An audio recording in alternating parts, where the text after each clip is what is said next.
E aí, minha galera, podcast Aula Extra no ar, sou Rafael Petracioli, seu anfitrião, aquele que tá sempre por aqui, nunca falta. Não posso falar o mesmo sobre outras pessoas, mas cada um fala por si, cada um tem sua responsabilidade. Hoje o tema é muito bom, viu?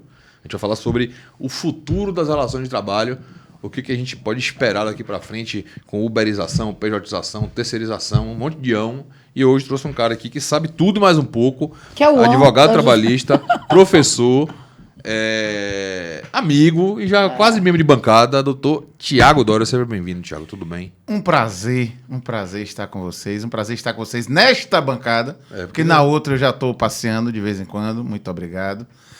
E é isso, tem muito ão pra gente conversar, muito inho pra gente conversar também. É verdade. Tem ão, tem inho, tem Ives. Tem muita conversa. Então tem muita coisa. Doutora Evelira, você apareceu, tudo bem com você? Como é que você Rafa, tá? eu tô faltosa. Você trouxe os atestados, que é o RH está te Eu tô cobrando? faltosa não aqui. Você tá confundindo. Você tá faltando tudo que As tá canto, bancadas. velho. Aí eu fico assim, entendeu? Não vai pra lugar nenhum. Tá ótimo. Agora, quando eu ouço você, só lembro de Serginho Grosso. Não, pare com isso. De novo. Como é a história, A Micaela, semana passada, falou a mesma Aí, minha coisa. galera! Eu falei, minha galera, Sérgio Grossman não Minha falava galera. nada a ver com isso daí, né? Fala, Era, galera. Sérgio Grossman era como? Era... Fala, galera. Fala, garoto. Fala, Fala, garoto. garota. Nada a ver. É isso. Só tem 30 anos essa Pois história. é, Fala, garoto. pois Só. Eu acho, galera, meio faça É, barra. é porque você é da época idade. que Serginho Grossman era da Programa TV Livre, Cultura, Matéria-prima, que era antes Isso. da... Programa Livre, época de IVE. Eu só peguei a partir do Programa Livre. Mas você acha que Sou é mais novinho, modernoso falar... E aí, minha Eu galera... acho, Durval Lelis fala até hoje. É isso. Ó, referência! Ô, Rafa, você ajude! Me ajude a te ajudar! Mas esse é um programa um podcast para todas as idades. Exatamente. Então, Todo mundo sempre é a bem-vindo. diversidade tem que imperar. Então, Veja, vamos se nessa. ele fosse falar de skinny, né? Ou uma coisa assim, Viu? do Valéris. Durval, aquele abraço. Beleza. Ô, velho, eu não consigo ficar lhe chamando de Thiago o tempo todo. Então, uma hora eu vou lhe chamar de Mas, Flock aqui ó, e não tem jeito. É o velho. mesmo preço. Então, é o mesmo pronto. preço. Fique Paga tranquilo. igual, né? Paga igual. Então, pronto. E a graça de não ter dívida na vida é poder... Você que Sim, é. de qualquer Mas, jeito. Thiago, é. agora eu fiquei curiosa. Na mesa de audiência, já te chamaram de Floquinho? Não, mas já Doutor teve... Floquinho, tudo bem? Na justiça já, né? Alguns amigos que não me veem há algum tempo, e amigo do tempo de colégio, ou de faculdade, ou de bloco de carnaval. Tem algumas pessoas que às vezes não se lembram, e aí você sente que a pessoa tá, né, querendo lhe chamar do apelido e não... Não vai. Né? E tem uma galera que é mais escrachada mesmo, que às vezes até sabendo meu nome já brinca e tal, etc. E, óbvio, pô, não- Faz parte. Faz parte e assim, e não é um problema. Não, Não era um apelido que você não gostava, né? e se eu não gostasse, eu ia me lascar. Por quê? Pegou. de qualquer Pegou. jeito, é. Então, assim, Se BDV aguenta com BDV, é imagina. isso. E você sabe que BDV registrou o nome dele, né? É uma marca.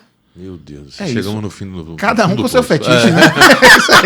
Então, ele é o homem do mercado Eu acho que corporativo você- empresarial. Então, eu acho que você devia pensar em registrar a sua. Não, eu registrei www.floquinho.com.br. Não tem nada lá, mas eu registrei pra ninguém botar nada no lugar. Pronto. Pronto. Podia ser pior, né? Então, Inclusive, eu vou deixar aqui uma dica para vocês todos. Para você também. Quando você tiver assinado para fazer, acesse assim www.joaoglicério.com.br. Peraí, o que é que tá acontecendo? Ou é .com. Ah. Só tem uma foto dele. Ridícula. De tipo 300 anos atrás. Que é uma porra de um cara que fez um site pra ele. Depois o cara desapareceu. Ele não conseguiu recuperar e tá lá até hoje. Meu Deus, eu tô com saudade, João. Ou pelo menos estava, até pouco tempo é atrás. isso. Se você Nunca tá com mais nem saudade de ouvi João, digite www.joaoglicério.com. E mate a saudade. Mate sua saudade. Mas aquela imagem já não é mais atual. Eu não sei Ah, é mas saudade- se é .com.br, mas quem Pronto, tiver curiosidade tá vai lá. lá olhar a foto de 30 anos Que atrás. era aquela foto vou que olhar. toda vez que a gente pedia uma foto pro Isso, Cássio, ele lembrei. mandava mesmo. É. Ele já manda o link. Não precisa nem mandar foto. Ele não tá no grupo. Que tá. É porque ele não fala nada também, porra nenhuma. Bom, vambora trabalhar, né? Um pouquinho, que a gente já resenhou pra porra aqui. Velho, eu queria começar com uma visão um pouco mais sistêmica. Porque a gente tem vários pontos específicos para falar dessas nuances do caminhar das relações de trabalho. Mas todas elas me parecem que bebem de uma fonte, ou de talvez uma ou duas fontes, que são as mesmas, que operam já há algum tempo dentro de uma ideia de flexibilizar, talvez não seja a palavra, mas de Privilegiar a autonomia. modificar Sim. um pouco conceitos de direito do trabalho. Sim. Então você tem aí tanto uma atuação legislativa, que de tempos em tempos a gente teve a reforma de 17, que foi um impacto gigantesco. E também temos, por outro lado, que talvez seja até um pouco mais grave, a jurisprudência, que é o STF nos últimos anos resolvendo, achando que tem que julgar questões de direito do trabalho, coisa que ele pouco fazia, a não ser nas reclamações, né? Mas as manifestações sobre o direito do trabalho do STF sempre foram muito tímidas. E ultimamente a gente tem visto que o pessoal Cada está vez mais. interessado em, digamos assim, No tema. colocar o TST dentro da caixinha. Isso me parece um caminho também que não é mera coincidência. Tá? Você enxerga isso como algo realmente orquestrado? É algo que está acontecendo dessa maneira com o intuito realmente de... Não vou falar enfraquecer também não, porque não necessariamente enfraquece, mas de modificar conceitos básicos de direito do trabalho? Ou você acha que não, aconteceu, Você vê que você fez uma pergunta modulada, né? Foi. Igual a STF, vou modulando. Você não deu nem a liberdade para ele concordar ou discordar de você na pergunta. E aí eu vou dar uns 4 passos para trás e aí eu vou e volto. É o seguinte, eu sou muito cético em relação a algumas versões de que alguma coisa está acontecendo de maneira orquestrada, proposital e planejada, Perfeito. porque a humanidade não é essa Coca-Cola toda. Fica parecendo Então, teoria da conspiração. Né? Só que isso é muito gostoso para você fazer uma... Análise. Né, para você... Até é a versão fácil. Né? Sim. Yuval Harari, que escreveu Sapiens, escreveu recentemente Nexus, está aqui a recomendação de leitura do dia. Nexus, de Yuval Harari. E em Nexus ele distingue como a ficção e a realidade atuam nessa história das redes de informação e de fake news, etc. E ele detalha como a realidade às vezes é desinteressante, é complicada, e às vezes até desagradável, enquanto a ficção muitas vezes ela é fácil, rápida e ordenada, e palatável, prazerosa. Aí tem o porteiro de um amigo meu. Menino, ele tá afim de quebrar. Tá. Não, se aveste não. Aí tem uma história que eu sempre conto quando tem essas versões, do porteiro de um amigo meu, que era um senhor de 80 anos, que há 40 anos era porteiro do prédio, e ele participava de qualquer assunto que você conversasse com ele. Com a mesma frase. Seu Greg, você viu aí o negócio do programa Aula Extra? Você viu Donald Trump nos Estados Unidos? Você viu a China? Você viu o ferryboat? Você viu a Via Bahia? Ele dizia tudo ele respondia com: eu vi, grande. Isso aí pra mim é tudo uma máfia. É tudo o quê? Uma máfia. Um conceito dele de vida, né? Ele saía de inteligente, de porreta, né? Ele estava engajado no tema e sabia que isso aí era tudo uma máfia. Né? Então, quando na verdade ele não tinha a menor noção de nada. Então, é muito fácil para o ser humano criar versões de antagonismo e de inimigos invisíveis, de... isso aí é um movimento orquestrado. Eu acho que as pessoas não têm nem coordenação suficiente para isso. Elas não têm alianças suficientes. Muitas vezes você tem, às vezes, versões de esquerda falando sobre o capital. O capital está orquestrado para não sei o quê. Não é que o capital seja gente boa, não. O capital é sempre selvagem. Mas dizer que todas as pessoas que detêm capital se juntaram para organizar um movimento nesse sentido, dá muito crédito, não existe. Né? Não existe isso. Os movimentos são... Eu acho que o ser humano ele é muito mais instintivo, ele é muito mais irracional em determinadas coisas.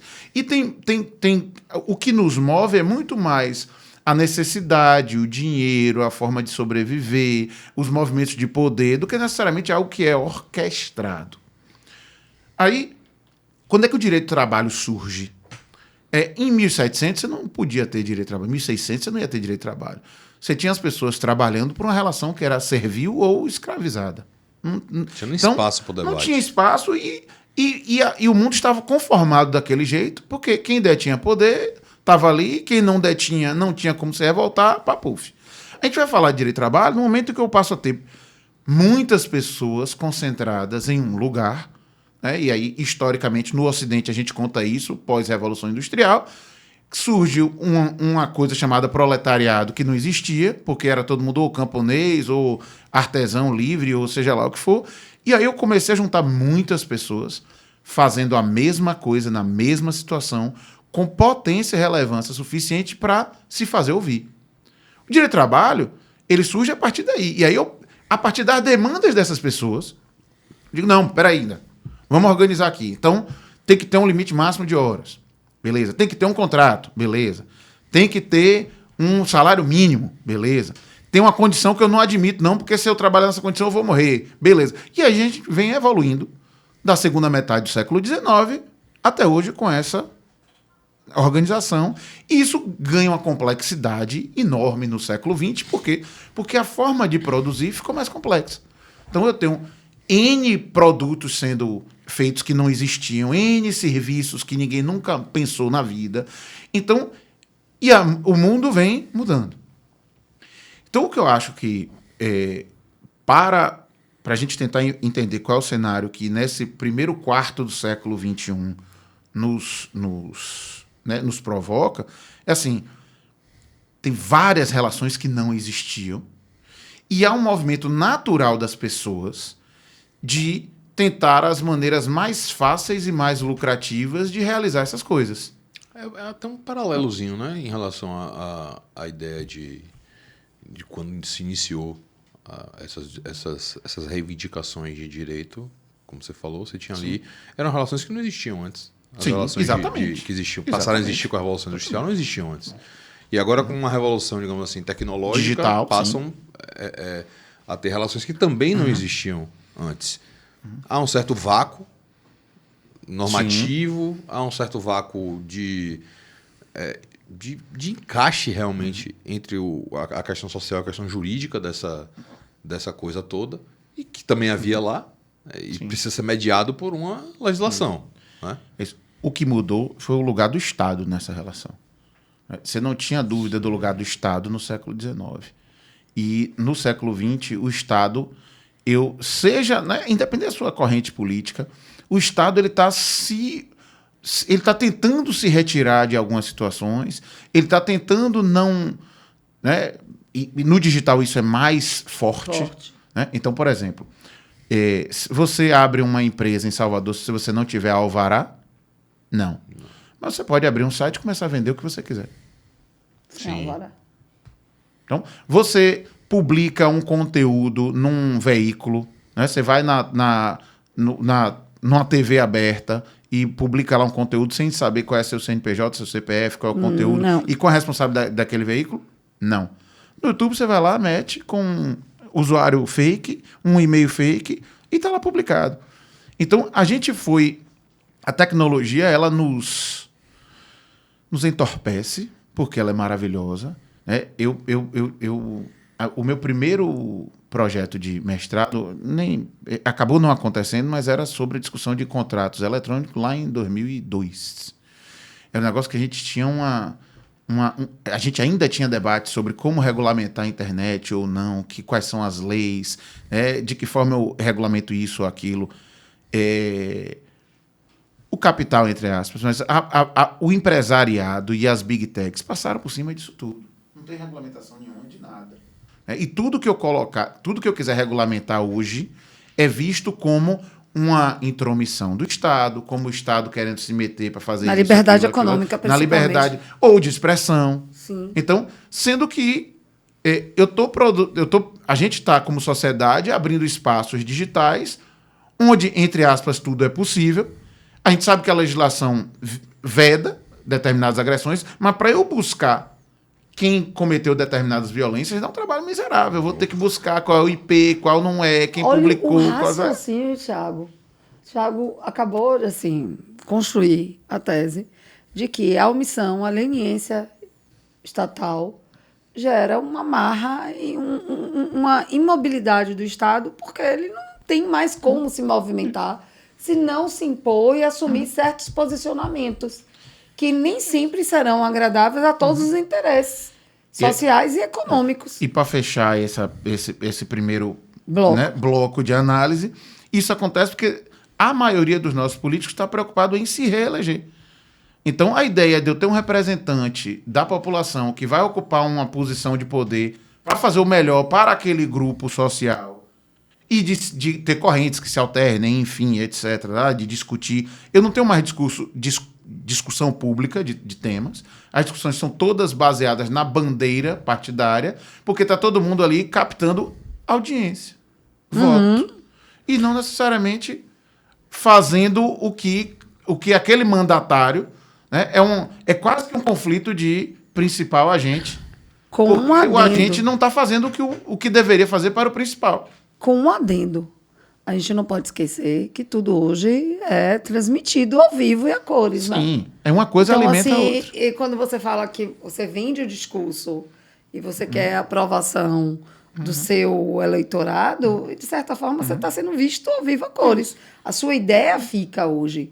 Então, não tem mais como você tomar uma certa posição e as pessoas não terem conhecimento do que você defende.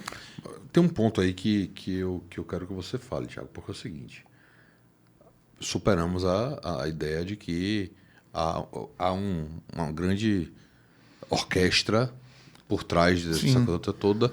Que, Você está dizendo, né, que o Thiago te deu um baile na modulação, ele né? já ele não, já disse ele que ficou discorda. dentro, ele ficou dentro da modulação. Ele discordou. Mas da ele deixou claro que não é uma questão de ser algo orquestrado, algo e tal. pensado. Pronto. Isso. Eu não estou dizendo que não tenham pequenas bandinhas Claro, tocando. Eu só estou sim. dizendo que não é uma grande orquestra, porque é aí que eu tô não tem querendo nem partitura. É exatamente aí que eu quero chegar. Porque, veja, há um tempo atrás, toda e qualquer necessidade de alteração de legislação trabalhista gerava um barulho absurdo. Sim. Não se podia sequer falar na questão, que isso gerava uma conturbação social.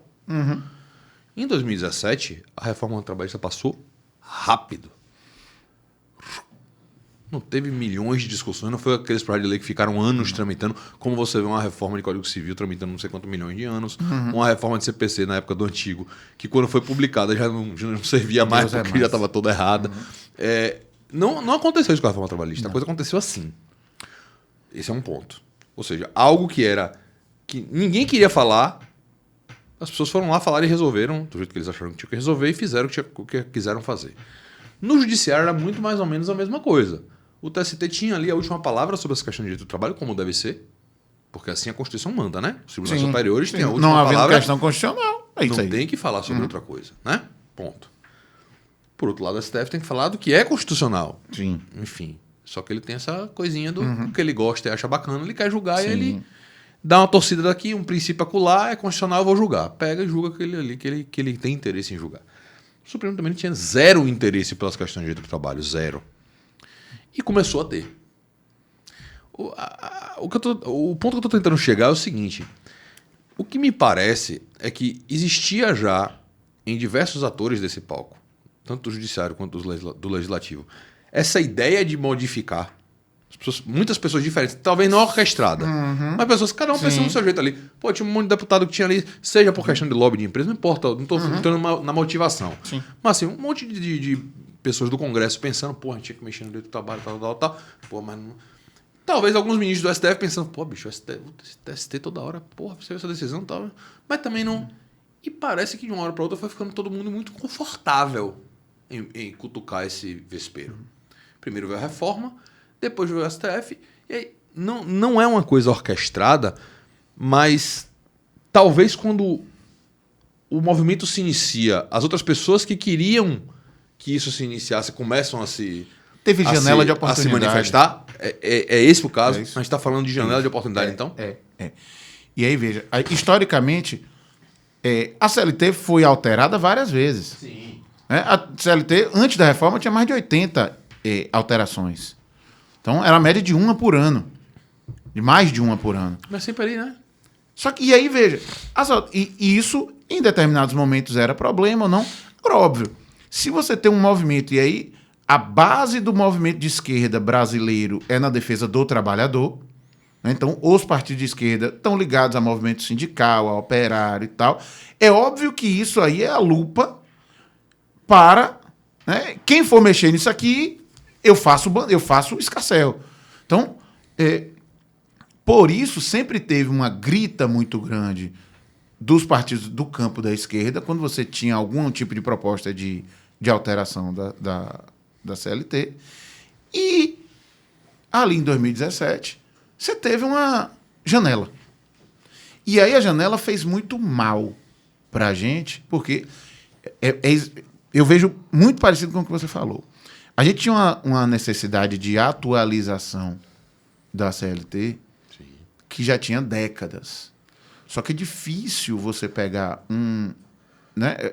É difícil que um determinado membro do legislativo pegasse isso como bandeira, pegasse isso como tarefa e dissesse, não, vamos aqui fazer uma atualização da CLT. Primeiro porque dá um trabalho miserável.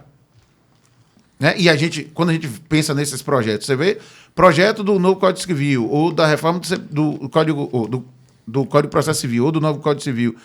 Tudo isso leva centenas de pessoas. Né? Só de juristas são, sei lá, 30, 40 debatendo, né? Além dos membros do Legislativo, além de assessores, além de... Enfim. Sim. Então, leva tempo, dinheiro, energia para fazer isso.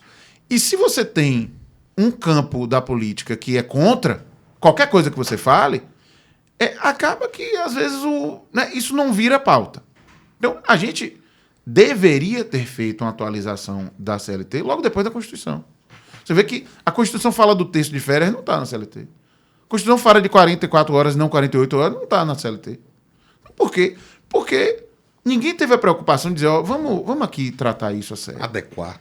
Né? Mas era um momento político também, eu acho que tem Veja, muito disso, né? Aí, o que é que Eu acho que foi uma acontece? janela de oportunidade perdida. A gente não fez o que a gente tinha que fazer. Porque pós-Constituição a gente faz juizados, a gente faz Código de Defesa do Consumidor, a gente faz ECA, a gente começa a reformar ali o CPC, entende que aquelas reformas têm que evoluir mais um pouquinho e acaba no CPC novo. Então, faz o Código Civil novo, que não era novo, mas faz novo. Beleza. Aí, a gente teve algumas inovações na CLT, é verdade, mas meio atabalhoadas. Então, eu criei as comissões de conciliação prévia. Não foi para lugar nenhum. Né? É um negócio que é uma excelente ideia, mas a gente discutiu isso no Encontro Brasileiro de Direito de Processo de Trabalho. A gente teve um programa na rádio sobre isso, né? Então, acho que, não, foi sobre as conciliações. Eu participei de um grupo que era Sistema de Justiça Multiporta na Justiça do Trabalho. Foi difícil porque a maioria das pessoas não considera a Justiça do Trabalho um sistema multiportas, embora não entenda isso. Porque o sistema multiportas, como Fred e Leandro, que teve lá na rádio recentemente, o que eles demonstram é que o sistema multiportas é um sistema que é aberto. Pode surgir uma porta amanhã que você não saiba qual é, mas o sistema admite. E no direito do trabalho, quando eu falo de autonomia do trabalhador e dessa nossa vontade de sempre ter o Estado fiscalizando, é difícil você... Então, mas, enfim, essa ideia das comissões de conciliação prévia é uma ideia excelente se ela não fosse uma catraca ao invés de uma porta. Como ela foi criada, quer reclamar? Vá na comissão primeiro, depois você volta para reclamar. Não pode. Foi Marcos Oliveira que falou sobre isso na rádio. E aí, pode, não pode, é constitucional, não constitucional, e acabou sendo... E a lei dizia, se não tiver a comissão, informe. Aí o sindicato não fazia a comissão, você informava, e não... Então, era para ser o contrário, era para dizer, sindicatos, criem comissões sindicais, com sindicato de empregador e empregado, como se fosse uma câmara de arbitragem, em que você tivesse ali sindicato de empregador, sindicato de empregado e um terceiro técnico para tentar conciliar essas demandas antes do judiciário. Aí eu acho que seria um negócio bacana. Mas, enfim, isso foi inventado lá no final do século... No final do século XX, a gente inventa isso, a gente acaba com o juiz classista, é verdade. A gente juiz cria... fácil de começar a advogar nessa época? Eu não. Então, Você não, né? Minha época não teve juiz classista. Juiz fascista. a gente cria o rito sumaríssimo, que tinha só o sumário, o sumaríssimo, que é um rito parelho ao do juizado especial, que, por sua vez, é inspirado no processo de trabalho, enfim. Mas não foi no âmago da relação de trabalho. E talvez ali... No contrato, e talvez ali a gente não tivesse ainda sentindo os efeitos revolucionários da modificação da vida como a gente está sentindo nos últimos 10 anos. Tecnologia. Então, Por conta do digital. por conta do digital. Então, o digital mudou a nossa vida muito em vários aspectos. Eu acho que não é só o digital, mas o digital coroa essa visão ultra dinâmica, fragmentada, de que tudo pode e que tudo vai ou volta. E, né, a gente tem também uma maior exigência por diversidade, uma maior preocupação das empresas com determinadas questões que não são próprias das empresas há anos, né? Então, em relação à conformidade, em relação a respeito, dignidade, em relação à responsabilidade com a cadeia produtiva toda. Então, a gente tem várias preocupações que vão chegando para o direito do trabalho, a vida vai mudando e isso tudo acabou não ensejando uma reforma estruturada, né, uma reestruturação, vamos dizer assim, do que é a legislação do trabalho. Em 2017, você teve um momento político em que o parlamento tinha quórum suficiente para aprovar qualquer coisa nesse sentido. Então, uma proposta de reforma trabalhista que, segundo Rodolfo Pamplona, eram 6 ou 11 dispositivos no início, não vou lembrar, mas era coisa de menos de uma dúzia de dispositivos no projeto original, viraram 100 e tantos. Por quê? Porque o que emendar, o que colocasse ali ia passar. E aí passou de uma forma, assim, até quando eu trato da reforma, tratar a reforma como se fosse um bloco... Um bloco único é não difícil, né? É uma coxa de retalho. Tem coisas massa, tem coisas estranhas, tem coisas absurdas, né? Você dizer que o trabalhador na Justiça do Trabalho tem que pagar honorário, mesmo sendo detentor de benefício de justiça gratuita, é uma excrescência. É lógico. Né? E aí vem o que é que eu acho que a gente pode identificar, sem identificar necessariamente os motivos, mas quando você fala que há uma resposta à jurisprudência do TST, há uma resposta. Claro, há claramente. uma resposta. Claramente. Inclusive, os dispositivos de 2017, muitos são assim, né? Jurisprudência é essa que eu não posso dizer que é 100% correta. Mas a forma de abordá-la não era essa. Então, por exemplo, quando a gente fala de terceirização de atividade meio e atividade fim, que é o que está no olho do furacão para a gente agora em terceirização e pejotização. O TST entendeu, com base em algumas normas escritas, em alguns princípios, que a terceirização da atividade fim era uma fraude ao contrato de trabalho. Isso não está escrito na nossa legislação. Então, ter isso como presunção era algo muito forte. Então, esse movimento TST, eu não posso dizer que é ilegítimo, porque ele decidiu o que não tinha lei, ele veio lá e decidiu. Que é o que muitas vezes acontece com o Supremo também. Não tem... O problema cai em meu colo, eu julgo. E aí, voltando para um pouquinho do início da nossa conversa, isso tem muito mais a ver com a ineficiência do nosso legislativo do que necessariamente com uma... Então, se o nosso legislativo está preocupado em fazer selfie, tirar foto, fazer bandeira, e não em fazer um trabalho de organização da legislação para dar segurança jurídica, eu não posso dizer que o judiciário, depois quando pega um pepino e vai descascar, a culpa é só dele. Não, tá todo mundo no mesmo bolo aí. Então, cada um com a sua parcela de culpa. Então, na hora que o TST há anos decide, não pode ter terceirização de atividade fim. Socialmente, dentro da República Federativa do Brasil, o que é que tinha que acontecer? Pô, isso aqui não está certo. Vamos discutir aqui no parlamento? Vamos. Vem os representantes dos empregados, dos empregadores, vai dizer, mas isso está certo, está errado. Então vamos escrever aqui na lei o que é que pode, o que é que não pode. Vai lá e escreve. E aí vai lá e escreve, pronto. Aí eu resolvo, num processo legislativo estruturado, com a participação da população, como é que o Estado brasileiro quer tratar aquela condição. Que é o lugar correto de ser feito. Aí não fizemos. O TST foi lá e fez. Certo ele. Eu posso concordar, discordar, mas ele foi lá e fez de forma legítima. Beleza. Aí a gente vem naquele momento da reforma, e não exatamente na reforma, mas na lei de terceirização, eu digo, não, pode tudo. E aí eu começo uma escalada, né? Eu digo, pode tudo. Mas aí o TST tem súmula.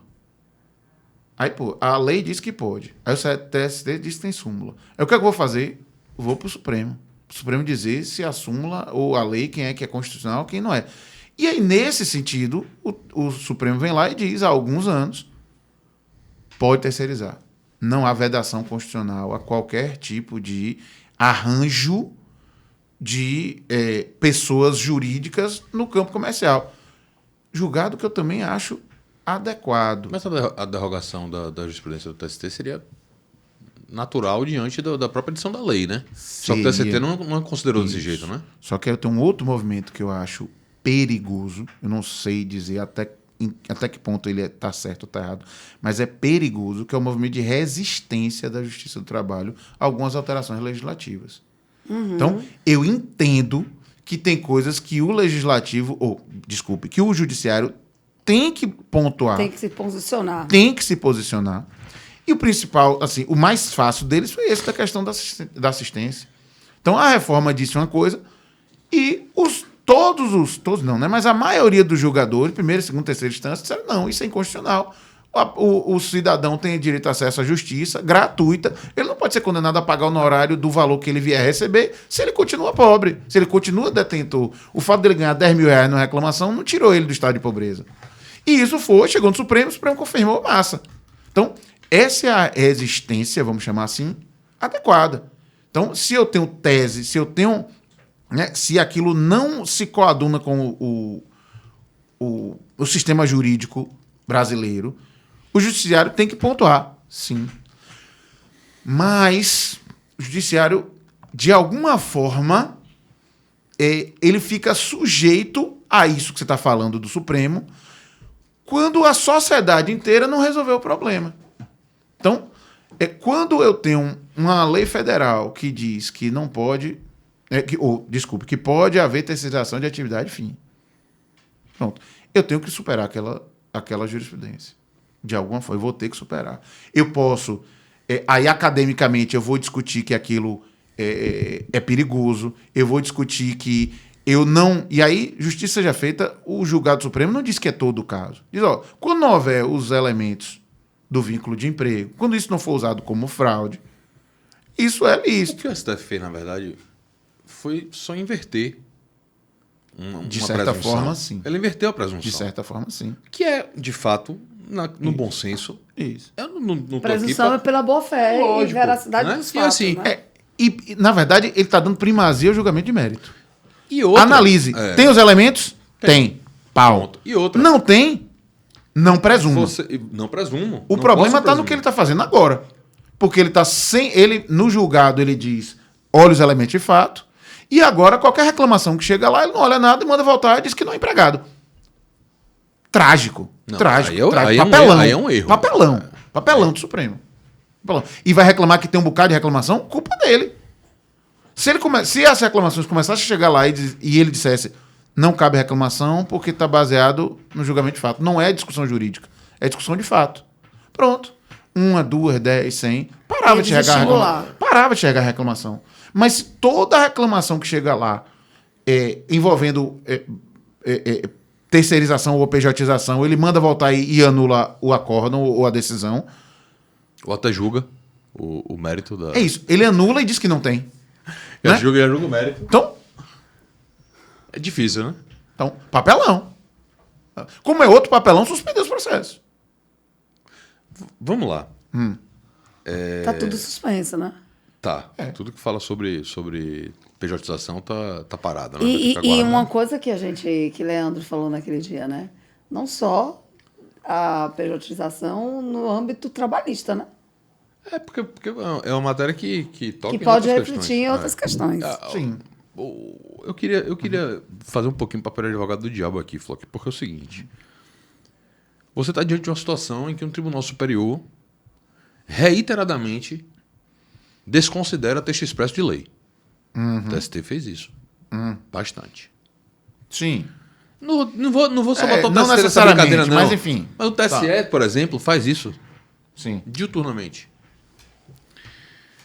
Isso vai gerando nas camadas sociais que dependem daquele provimento jurisdicional descrédito, insegurança, e aquilo vai começando a gerar modificações das próprias relações sociais.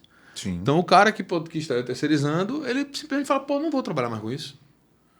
A lei diz que eu posso, mas quando vai para o seu trabalho eu não posso, então isso aqui para mim não é mais viável. Você começa a ter reflexos de outras naturezas, reflexos econômicos, reflexos sociais, reflexos tributários, reflexos previdenciários, uma cacetada de reflexos.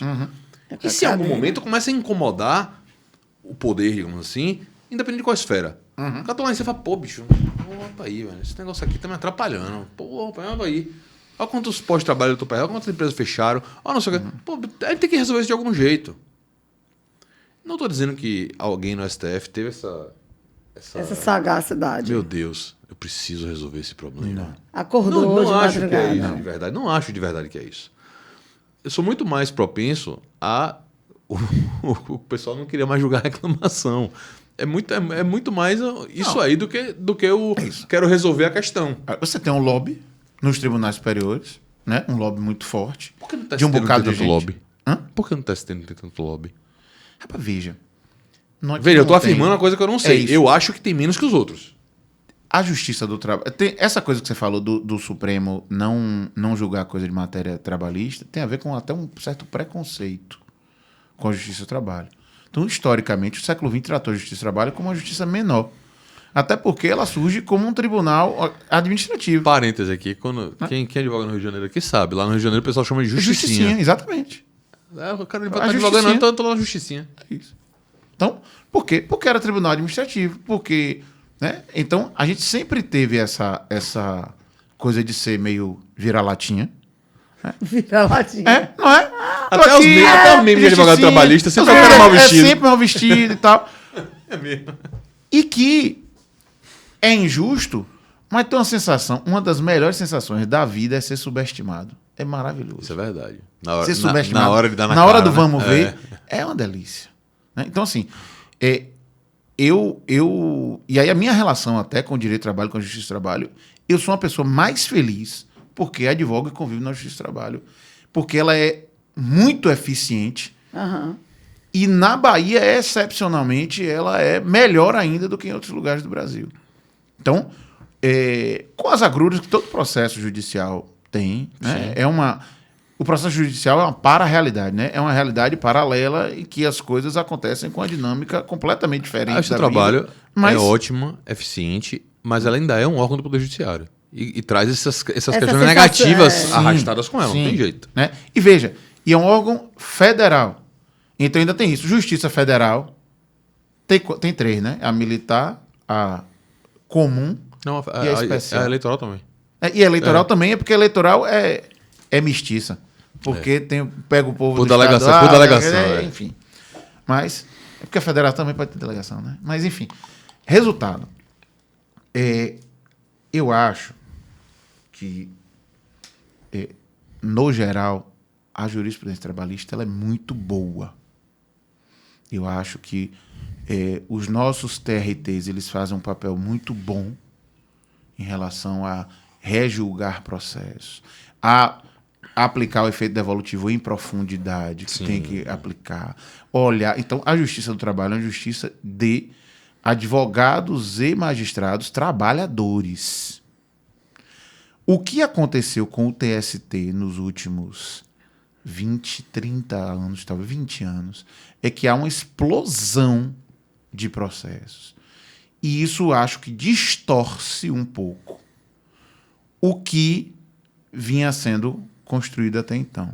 Além disso, tem uma outra coisa que o Fred também gosta de falar muito, que a gente é um país de civil law com instituto de common law. Então, a gente tem um país que é para ser fincado na lei, mas que a gente criou um sistema de precedentes que é diferente de qualquer outro, que é típico de common law. Então, de precedente e com força vinculante. Então, eu acho que isso ainda vai se acomodar. A gente ainda está se acomodando, né, em como é que isso tudo vai se estruturar. Eu não tenho críticas assim muito graves em relação ao TST de descumprir texto de lei. Né? Eu acho que o TST resolve as questões que são colocadas para ele. E tem uma hora que a justiça tem que resolver mesmo. Então, a gente tem muito esse hábito de recorrer até o final, né? E a gente achar que a gente tem que levar... Isso é um hábito nosso. Não, eu não estou entrando no mérito do TST atuar em lacuna, não.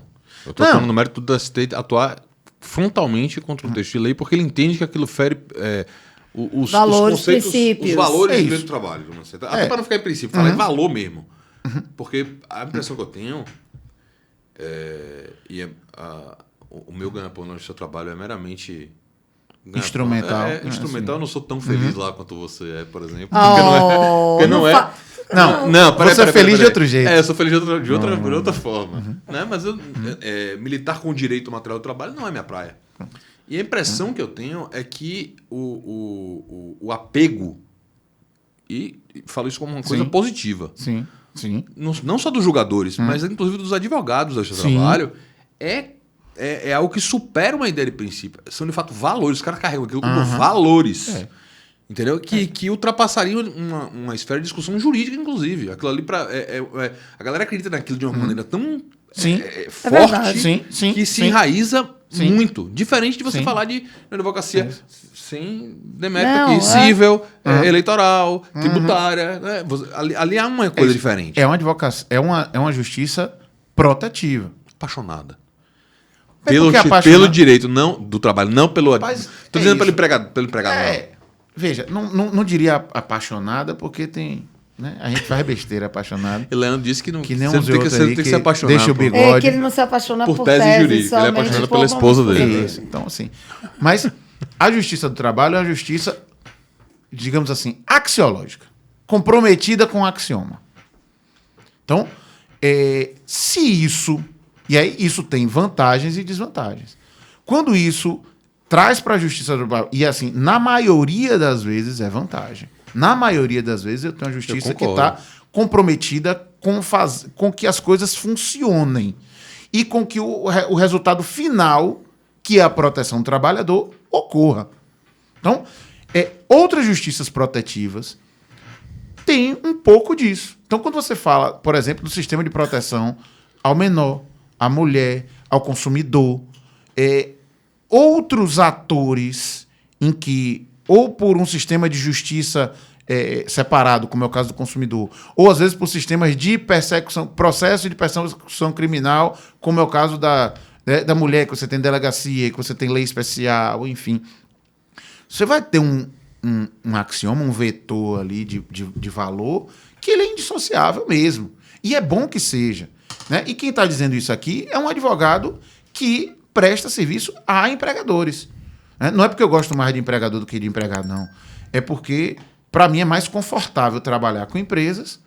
Né? Eu não fico rico, que nem meus colegas de reclamante, que toda hora é 20%, 25%, 30% de um bocado de reclamação, de alvará, fica feliz. Mas o arroz, o feijão, o plano de saúde, a escola da criança está lá todo mês. Né? Minha opção de vida foi essa aí. Mas, e aí...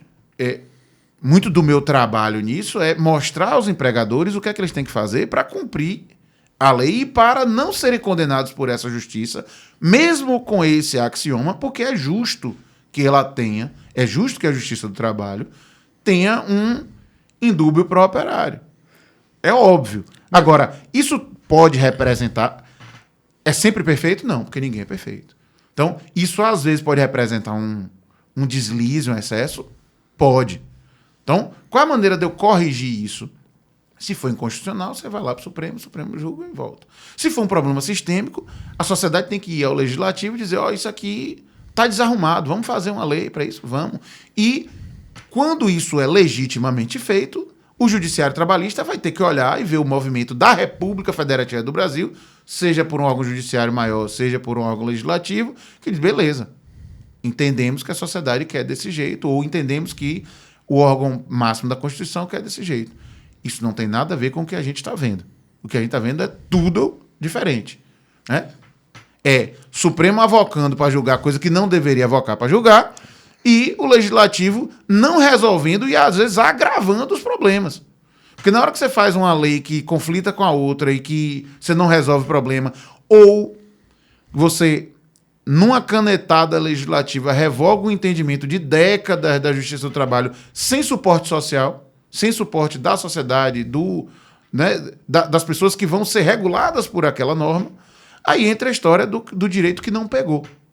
Então, Que só existe no Brasil, né? Um negócio Pois é. impressionante. É a lei que não pega. então você veja, por exemplo, a belíssima ideia de fazer um contrato de trabalho intermitente. Em outros países funciona. O pessoal chama de contrato 0 hora. Então você tem, às vezes...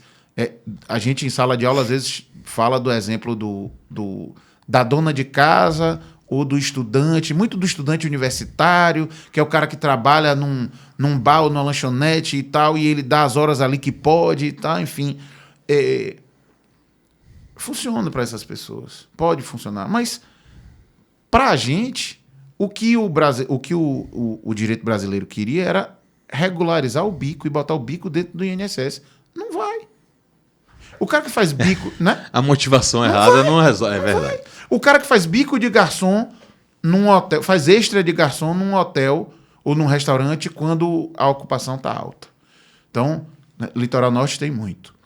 O cara está com a ocupação alta, chama um garçom extra para ficar sexta, sábado e domingo. Ou quinta, sexta, sábado e domingo. O cara vem, passa 4 dias, recebe a diária e vai para casa. Essa é a figura no nosso mercado de trabalho que teria um contrato de trabalho intermitente com esse hotel ou com esse restaurante, e a cada episódio de trabalho ele ia receber ali na diária não só o valor de salário, né, de remuneração, mas todas as verbas ali calculadas, ia recolher INSS, FGTS, PUF, e está quitado, e ele ia ter um contrato de trabalho formal. O nosso ambiente de trabalho, tanto o contratante quanto o contratado, não querem nada disso. Então, não adianta eu fazer uma previsão legislativa complexa e adequada se o substrato social não vai usar. Você tocou num ponto agora que eu acho que é o que vai nortear o resto da conversa da gente aqui. Aí precisa falar de pejotização, terceirização, uberização. Já começamos aqui Já, em algumas coisinhas, mas dá pra gente já funilar ainda mais. O ponto que você falou de que o Estado tentou regular algo que o corpo social não queria que fosse regulado, não tem interesse nisso. A gente viu isso acontecer recentemente com a questão do Uber. Sim. A tentativa de se fazer uma lei que regulamentasse, que formalizasse, digamos assim. E a própria categoria rechaçou a hipótese. Eu não quero ter uma lei que me regularize. Eu não quero ser empregado da Uber. Eu só quero que ele pague minha hora mais cara. Só isso. Eu quero meu quilômetro melhor remunerado. É isso. De novo, não aconteceu porque, inclusive, o clima político é diferente hoje. Não é tudo que passa. Né? Pelo contrário, hoje para passar uma coisa é uma suadeira. Então, bom ou ruim? Bom ou ruim, não importa. De qualquer jeito é uma suadeira. E aí você tem uma ideia, vamos fazer... O corpo social falou, pô, não quero. Como o clima político não permite que tudo vá goela abaixo, não andou. Isso vai acontecendo em diversos momentos. A questão da pejotização, ela passa por diversos pontos, mas um deles, na verdade, que se desdobra em 2, me parece fundamental na discussão, que é a ideia da escolha. Aquele cara que trabalha com uma PJ para uma empresa, ao invés de ser um seletista, ele estava, de fato, livre para fazer essa escolha quando a fez? Ou havia ali a influência da empresa sobre ele, do tipo, ou é isso ou você não trabalha? Essa ideia da liberdade da autonomia, né? Cara, certo? Nós estamos de uma tradição, sempre viemos de uma tradição do trabalho, de tratar que o empregado não tem essa autonomia. Mesmo quando acha que tem. Por isso ele precisa ser protegido. Porque ele pode achar que está tendo autonomia, mas na verdade ele está sendo enganado. E o exercício dessa autonomia muitas vezes não é de aparente autonomia, Pronto, mas é de... É isso. É isso. Né? É de sobrevivência. Só que isso também é quase um dogma do ordenamento brasileiro. Sim. Em diversos sentidos. Por exemplo, o eleitor, meu amigo, o que o Poder Judiciário tutela o eleitor é uma enormidade. Parece que é um menino de 5 anos de idade que você tem que carregar no colo, porque é burro, não sabe o que faz, troca voto por R$1. Então ele tem que estar sempre de olho porque ele está fazendo besteira. Nada do que ele faz ele tem vontade de fazer. Tudo bem que isso faz parte, Mas não pode ser um pressuposto. O meu ponto em relação a isso é você pressupor que toda pejotização decorre de um abuso de poder do empregador. Algumas delas não decorrem, e digo mais, algumas delas decorrem de imposição hoje em dia dos empregados. Tem pessoas hoje que já falam, eu só quero ser PJ. Eu tenho amigos assim, de áreas diversas. Eu conheço programadores que são assim, da área de informática, eu conheço médicos que são assim. Então, mas não é a regra. Eu sei, o que está em ponto de discussão aqui é justamente não há uma regra. Por isso a gente não pode ter uma presunção. E isso é um pouco mais complexo, porque é o seguinte, esse fenômeno não começa no direito do trabalho. Esse fenômeno ele começa no direito tributário. Por que é que você tem pessoas que dizem eu quero ser PJ? Porque paga menos imposto. Porque paga menos imposto. Exatamente. Só isso. Então, porque o médico que ele... né, e nos médicos, isso, no meio médico, isso é muito intenso, né? E aí, com uma intensidade que me incomoda, mas você tem organizações de médicos na Bahia que há 20 anos tem PJ de prateleira. Verdade. Você chega lá e diz, eu quero ser PJ. O cara ali bota, tem contador, tem tudo lá, tem, sei lá, mais de 100 PJ de prateleira. Você entra, o cara emite a nota, ele cobra uma taxa de administração para aquilo tudo. E isso tudo tem uma origem tributária. Então, qual é o meu problema? Eu tributo, o trabalho é mais tributado do que o lucro empresarial. Então, isso gera... De fato é. E do outro lado, o Estado brasileiro criou estímulos à pejotização sem perceber, que são quando ele cria MEI e sociedade unipessoal. Porque, a rigor, uma pessoa jurídica, quando inventa a pessoa jurídica, é o quê? Rapaz, eu estou aqui com mais meu irmão e minha irmã, vou fazer aqui um comércio de secos e molhados, mas cada um tem sua casa e a gente vai investir 10 contos de réis cada um e a gente quer separar esse patrimônio do comércio, dos atos de comércio e tal. E aí você cria uma ficção, que é a pessoa jurídica, diferente dessas 3 pessoas físicas, essas pessoas jurídicas vai ter um cadastro, uma tributação, um livro caixa, um lucro, um prejuízo. Personalidade, de fato, né? Pronto. E eu crio essa ficção para quê? Para eu separar aquele patrimônio do meu. Na hora que eu admito que uma pessoa física pode... Agora eu sou PJ. Como é que eu resolvo isso? E de fato é assim, né? Porque o cara hoje entra 5 minutos e ele faz um MEI. Então, assim, isso, para mim, eu tenho um problema de direito civil e de direito tributário antes do direito do trabalho. A pessoa tem o direito de se denominar PJ. Eu, a partir de agora, vou criar uma ficção. Porque eu sou PJ. Eu tenho o direito de ter 2 CPF? Não, mas eu tenho um CPF e um CNPJ. Eu posso ter 2, 3, 5. Eu posso fazer 5 PJs. Em meu nome, só eu sócio. Cada um a uma. Não vou poder enquadrar no simples, somando todas, mas posso. Se eu quiser ter 5 PJ, cada um a concunhai. Unipessoal. Posso. Então, sistemicamente, eu estou entregando. De um lado, eu digo, ó, se você for empresa, você paga metade do tributo. Do outro lado, do outro lado eu digo, ó, pode fazer empresa aí, é fácil. Porque eu estou permitindo o empreendedorismo. Empreender é muito bom, mas empreender não é criar um CNPJ, não. Empreender é você botar dinheiro e assumir risco. Isso é empreender. E por isso que empreender gera lucro e tem que gerar. E por isso que o empresário merece ficar com o lucro do dinheiro que ele investe, porque ele assume o risco do negócio. E por isso que o empregado recebe um salário e, às vezes, uma participação do lucro. Isso é um negócio que tem que amadurecer mais, para a gente ter mais participação de lucro do empregado, mas o resultado final, e aquele debate do resultado do trabalho, é justo no sistema capitalista que o resultado fique com quem investiu o dinheiro e assumiu o risco. Massa. E é justo que essa pessoa dirija a prestação de serviço, também massa. Aí eu tenho uma legislação para dizer, os limites da sua direção são esses, os limites de quem vai trabalhar de que forma são esses. Quando eu PJizo, eu saio desses limites.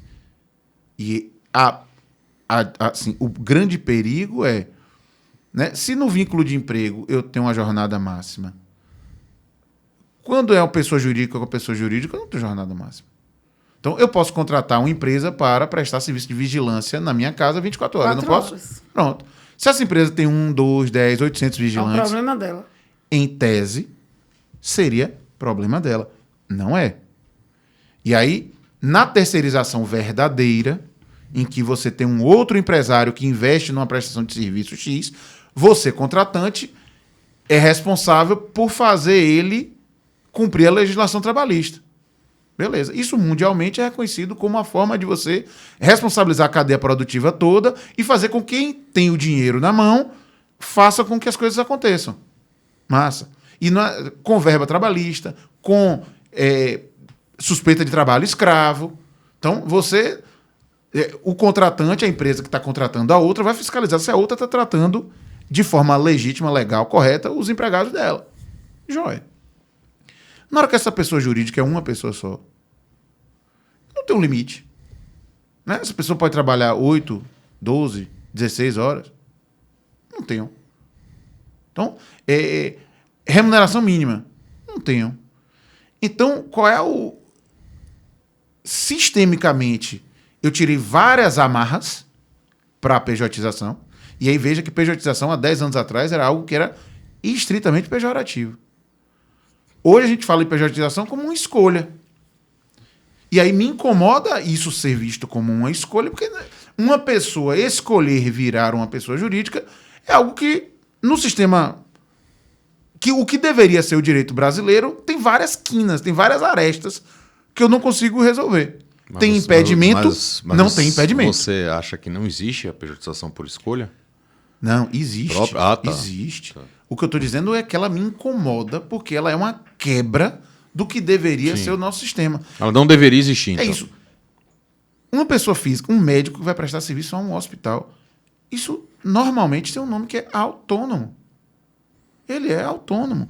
E é bom para as duas partes, seria bom para as duas partes, que o médico não tivesse que fazer uma PJ, simular, fazer contador, não tem porquê. E o empregador, o contratante, o hospital, tem a responsabilidade pessoal dele, porque ele seria empregado, ou seria autônomo, seria o contratado, é o CREMEB dele, é a responsabilidade dele. Quando você tem uma PJ, você tem uma distorção. Por que isso não acontece? Porque o tributo é o triplo. Aí quando o tributo é o triplo, o médico decide, como você está dizendo. Eu tenho uma oportunidade no direito brasileiro de fazer uma pessoa jurídica e ser contratado através dessa pessoa jurídica, distribuir lucro para mim mesmo e não ser tributado e melhorar também a tributação que incide sobre o meu contratante, que talvez me pague mais ou talvez fique pelo menos mais satisfeito de me contratar. Tudo isso aí está conforme o direito. Só que isso, tem arestas, como eu falei, né? E isso vem de defeitos. Defeito da gente admitir pessoa jurídica unipessoal, defeito da gente admitir que o trabalho seja tributado ao triplo do que o lucro empresarial de empresas desse tamanho. E aí é que eu chego, né? Na hora que essa moldura está justificada, tem outras pessoas que entram nessa moldura sem querer. E essas sim, eu preciso entender... Essas são as que precisam de proteção. Essas são as que precisam de proteção. Só que eu não tenho um meio seguro de dizer qual é o limite. Né? A partir de quando... Se eu pegar casos, né, nas pontas, os casos extremos, é fácil. Um médico dá um plantão de R$5.000 por plantão. Esse está fácil entender. Né? Ou o pedreiro. Outro dia teve uma empresa que... Eu acho que eu contei isso a você. Não sei. Uma empresa que contratou uma empreiteira para fazer uma reforma na sede dela. Disse, não, mande aí os contratos de trabalho, o pessoal que vai trabalhar. Aí a empreiteira fez, não, aqui é todo mundo MEI. Aí mandou os MEI dos pedreiros. Arranjou outra empreiteira, né? Porque eu, como jurídico, disse, não, essa aí não. Essa não serve, Essa aí não. Então, quer dizer, você dizer que um pedreiro que trabalha para uma empreiteira para fazer uma simples reforma é um microempreendedor? Não é. Então, nos extremos é fácil. Mas e no meio do caminho? Eu ainda não tenho... Né, eu ainda não tenho professor universitário. Está prontinho para virar PJ, não tá? Não vira PJ porque... Não vou dizer onde, mas eu já fui PJ, professor universitário. Não foi. Já. Deus é mais. Já fui professor universitário como PJ. Não, você tem no ensino universitário algumas obrigações do MEC de professores contratados, porque é o corpo docente e tal. Mas só a questão educacional é que exige que a faculdade tenha professores contratados como empregados. Mas daqui a pouco, Mas esse é um grande problema. né? Mas tá pronto. Então, professor de direito tem nível superior? Tem. Vai dizer que é hipossuficiente? Não. Tecnicamente? Não. É porque é o seguinte. Mas para dentro- ganhar. E o salário, ó. Dentro de, Né? dentro de todas as atividades que existam, qualquer delas que se descole da relação de emprego tradicional, que eu vou falar que é a relação de emprego tradicional, 8 às 18, horário de intervalo, salário mínimo, tique de refeição, É isso. vale transporte, Da CLT tudo que destaca industrial. disso. É isso. A CLT é escrita para uma indústria do século XX. Tudo que descola disso fica soltinho. E fica propenso a que o empregador enxergue melhor segurança jurídica na pejotização. Uma pejotização verdadeira, digamos assim. O cara chega e fala, pô, porque agora tem trabalho intermitente, Sim. então, mas antes não tinha. Então o cara chega e fala, pô, eu não vou contratar esse cara aqui pra dar um plantão aqui e tal, porque daqui a pouco como é que eu vou discutir determinadas obrigações trabalhistas que eu não tenho como, sequer tenho como cumprir. Não tenho como cumprir. É A relação porque- é de autônomo, mas o que acontece? O cara que era autônomo no Brasil, eu vou falar uma experiência própria. Logo quando eu me formei, logo depois eu dei entrada na abertura do escritório do OAB. Sim. Só que não era essa rapidez que é hoje. Né? Antigamente nada funcionava com tanta rapidez.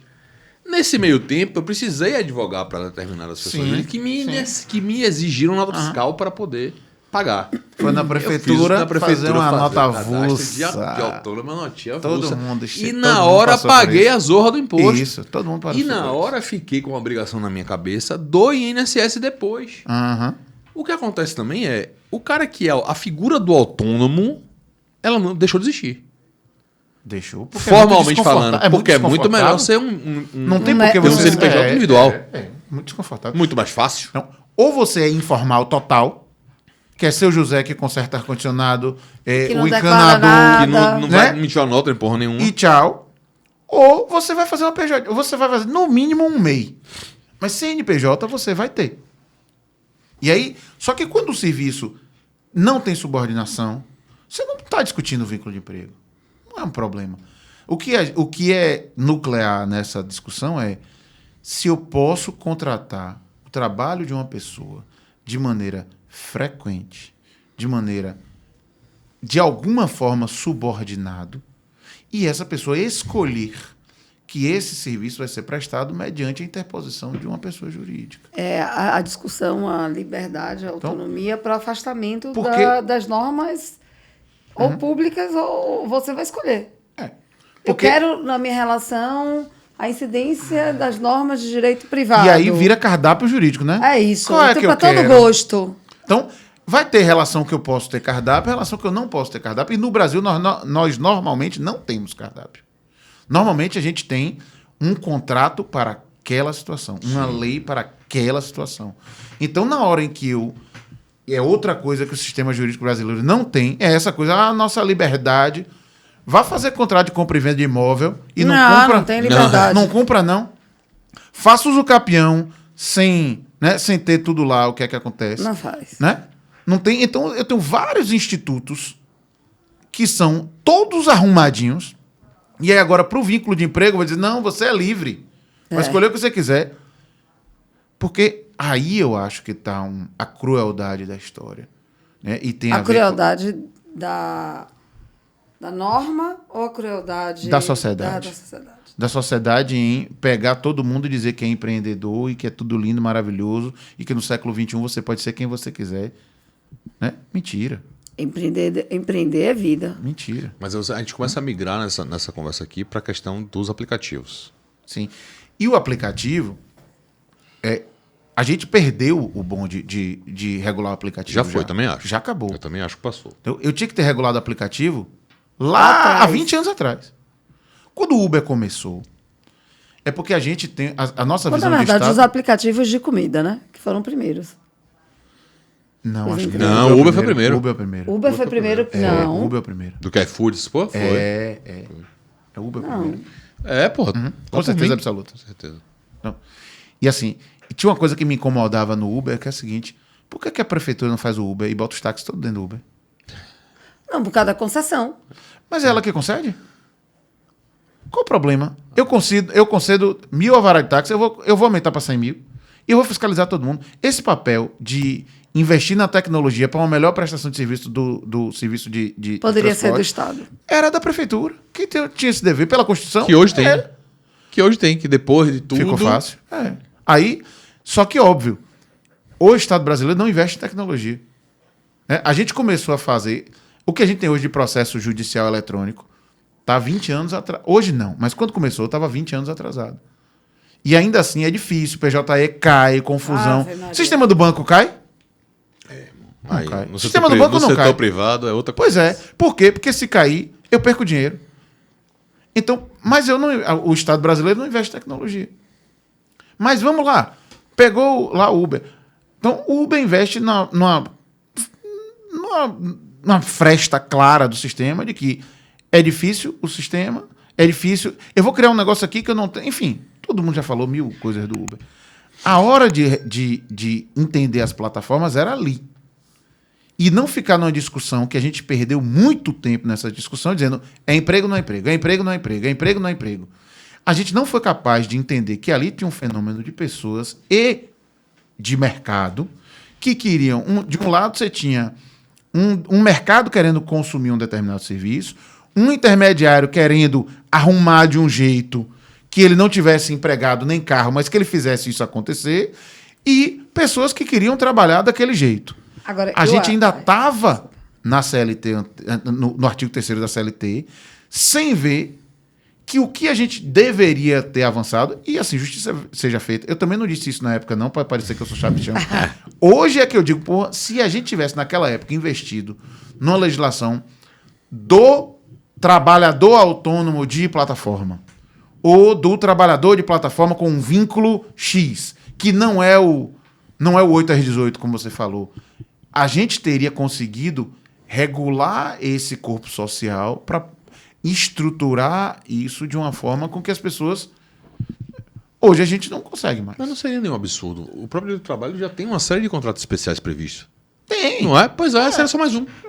Mas você sabe que eu acho que tem um ponto nessa discussão toda das relações entre aplicativos e contrato de trabalho, é que a gente não pode esquecer que a tecnologia e o mundo digital revelou, não é revelar, mas fez com que a globalização ficasse mais evidente. Então, o grande problema também são comparações de normatização. Quando você pensa no Uber, né, sei lá, a empresa, né, Uber, você tem tratamentos diferenciados por ordenamentos diferenciados. Sim. E, ok, não estou falando da questão e do poder que cada um tem, né, de você dentro do poder regulamentar de cada estado. Não é isso. Mas é difícil também você lutar contra toda uma massa mundial. Então, por exemplo, quando você pensa imagine, você tem um sistema axiológico trabalhista de que o trabalhador não tem como relativizar porque as relações dele são indisponíveis, já que ele é um ser hipossuficiente por presunção absoluta. E aí você tem um mundo caminhando por outro lado. A gente não pode esquecer que as guerras das economias também, de certa forma, refletem nessas decisões, né? Sim. E aí, o que eu falei alguns minutos atrás é que o papel do Estado na nossa sociedade mudou. Total. Os Estados se tornaram impotentes diante dos grandes, Isso, das grandes Big Techs. Exato. Então, perfeito. E aí, a gente passou a ter... O Estado o Estado era para ser um fator indutivo. Ele vai olhar um determinado cenário e vai dizer, eu vou induzir esta comunidade, regulando assim, incentivando a tal prática, coibindo tal prática, proibindo uma, tornando outra obrigatória. E eu vou induzir essa comunidade, essa sociedade a um determinado caminho que essa própria sociedade entende que é bom. Por quê? Porque elegeu parlamentares ou dirigentes com aquelas propostas. O Estado ele não cumpre mais essa função de induzir a sociedade. E ele está deduzindo, e isso é de um perigo estratosférico. Então, o Estado hoje, ele tenta deduzir o que a sociedade quer, Meio que para mimar essa sociedade. Por quê? Porque o consumo mima, o pai mima, a mãe mima, a escola mima, todo mima. Ninguém quer discutir nada com ninguém. O povo não quer fricção. Não, temos que ter um sistema que não tenha fricção. Por quê? Porque é para tudo acontecer rápido, fácil, de boa, Fluido. fluido. Gasoso, como diz. Eu quero fazer uma pergunta para entender dentro do seu raciocínio nesse ponto. A gente tem uma massa hoje expressiva de pessoas trabalhando vinculadas ao aplicativo. Vamos supor que a gente voltou no tempo, matou todo mundo que criou os Ave aplicativos. Maria, Pera aí. Rafael. E os aplicativos não foram criados. Halloween é pronto. outubro, rapaz. Você vê com assombração. Entendeu? Os aplicativos não foram criados. Ah, Sim. Esse povo todo tá trabalhando onde? Veja. Eu tô isso. pedindo um exercício de imaginação Esse mesmo. exercício, ele sempre incorre em erro. Porque se você vai fazer o cinema chama isso de Deus Ex Machina, né? No Sim. final, então no seu caso é ao contrário, né? Porque Isso, reverso. você não pode ter o poder de matar os aplicativos e de não criar outra coisa no lugar.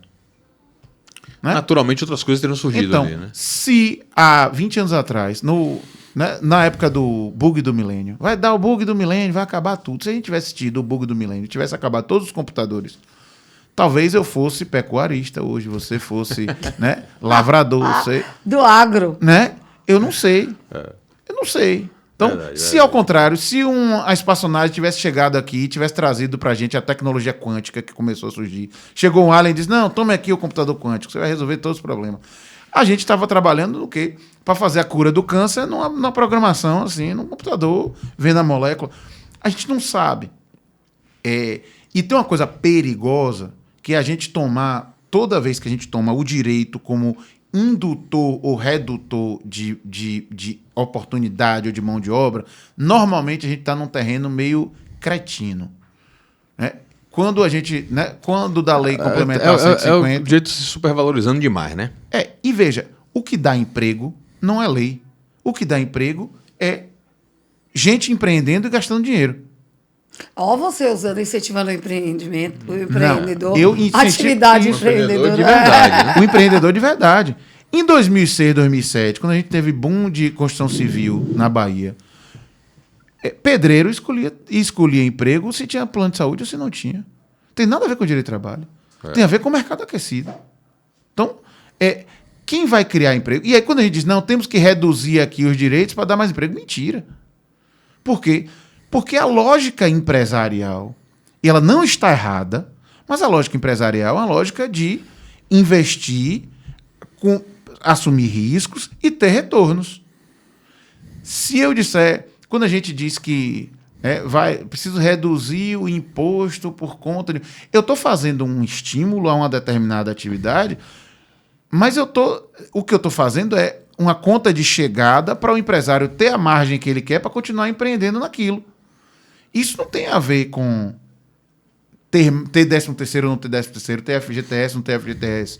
Criar um contrato de trabalho como criar o contrato verde e amarelo, que vai ter... Esqueça, não é esse o problema. A gente tem um problema tributário no Brasil, não tem? Tem. Cadê resolver? Ai, não vai. Então, aí a gente vai ficar fazendo gambiarrazinha. Então, a gente precisa... Armengue, como a gente fala. Armengue. Então, o que a gente precisa nesse ponto da pejotização e do futuro daqui a pouco a gente vai começar a ver conversa de Receita Federal, de aumentar imposto de empresa unipessoal ou de empresa que fatura até X. Então, daqui a pouco, se de uma hora para outra a gente trocasse a tributação do salário e da PJ... o estímulo não fosse... Vira tudo. Não, agora eu quero ser CLT. Por quê? Porque o imposto é menor. Então, agora vamos lá.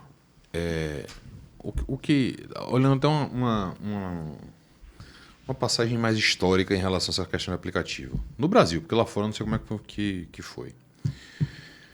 Quando chega Uber, né? E havia... curioso se a Uber chegou antes do iFood no Brasil. Com certeza absoluta. Havia quase que um gosto de derrota em quem ia trabalhar no Uber. Era o cara que ele estava dando errado. Rapaz, no início, não. Não, Lá no início... Não, lá no início existiu o início empreendedorismo. Lá Existiu.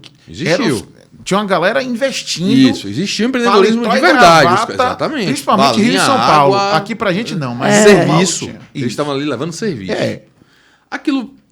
Aquele modelo, olhando acho que até olhando daquela época mesmo, já dava para ser visto que não era viável. Sim, aí foi investimento para, inclusive ele dava prejuízo, mas ele estava se inserindo no Faz mercado. parte do empreendedorismo. dele lá. Faz parte do empreendedorismo do Uber. Do Uber, não exatamente. do motorista. É. O motorista entrou de gaiato nesse navio aí. Dá para ver muito claramente que aquilo não era viável daquele jeito. Para ele, motorista. Só era viável para a Uber. Tá? Isso era muito, muito claro. A Uber começou a ser o grande para-raio do desempregado. Sim. Então, o cara que estava dando errado em algum determinado momento da vida ali, deu ruim, perdeu o emprego e tal, e ele precisava fazer a feira. Ele precisava pagar a conta de Ele luz. já não estava sobre a égide da Justiça do Trabalho, por exemplo. Estava fora, mas perceba, não é nesse ponto que eu quero chegar, não. Eu quero analisar, nesse momento, estou falando de uma questão suprajurídica, para a gente não misturar as bolas aqui. Sim. É uma questão meramente econômica. O cara olha e fala, porra, tem um lugar aqui que se eu for lá trabalhar, eu recebo no dia o dinheiro para pagar minha conta de luz se está atrasada.